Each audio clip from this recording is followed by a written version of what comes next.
Philippians 4, verse 5, it reads, "Let your moderation be known unto all men. The Lord is at hand." 2 nights ago, I had another dream that I want to use as an illustration for this thought. In this one, I was a pastor of a small church that was instrumental in a ministry that fed the poor and the hungry. Yet somehow we lost the connection to the people who supported this, the ones that gave us a hall large enough to accommodate all those whom we fed. And I was in a tailspin trying to figure out how this happened. As I pondered the issue, a powerful thought, a convincing thought came to me. I had failed to maintain the relationship that I had in the beginning with the people who had provided for the ministry all those years. And as I thought about it more, I realized that I had allowed my priorities to be misplaced. I lost touch with everyone, and this was detrimental to the Lord's work, and that is when I woke up. Now, as we read through Paul's letter to the Philippians, we must not overlook the issue of relationships.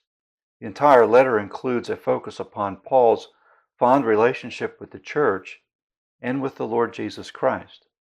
Paul wrote the letter to the church because of this relationship that he had with the church.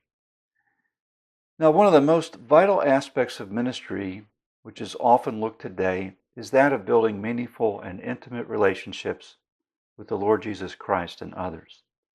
The scriptures clearly teach us that the principal commandment is that we're to love the Lord our God and our neighbors.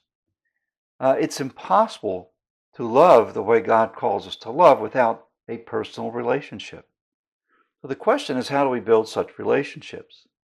In my years of ministry, I've discovered that building relationships takes time, and that there are many, many things that work to attack this work of love in our lives.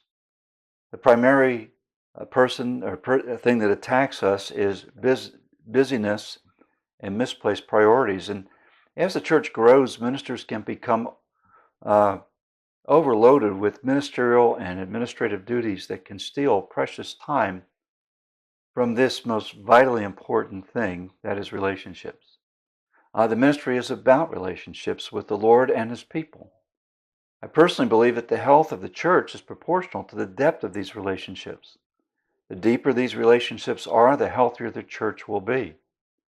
But what often happens to successful churches as the Lord's build them is this, that they lose this connection.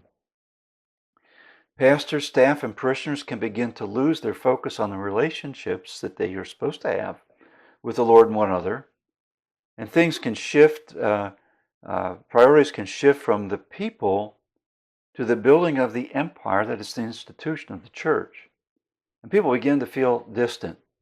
Even worse, they, including the pastor and staff, can lose their connection with the head of the church, the Lord Jesus Christ. So what is the solution to this problem? Well, first, we must realize that this subtle diversion is not driven by the Lord, but by our adversary who wants to weaken the church. It's also a function of our own fleshly priorities that we set up, which are incorrect. And that leads me to the second point. We need to reorder our priorities by making time to build good relationships with everyone, especially with the Lord. This will take time. It takes a close personal communication. There are no shortcuts in this. Church people cannot allow the busyness of ministry to detract from the people of God and the Lord. And it can easily happen. If necessary, we're going to need to farm out certain tasks that we have or get help in some way. But we realize that we can't get bogged down with so much doing of stuff that we forget about the most important issue of relationships. So above all, remember that the ministry is about our relationship with the Lord and His people. Make sure we always focus on these things and never, ever neglect them.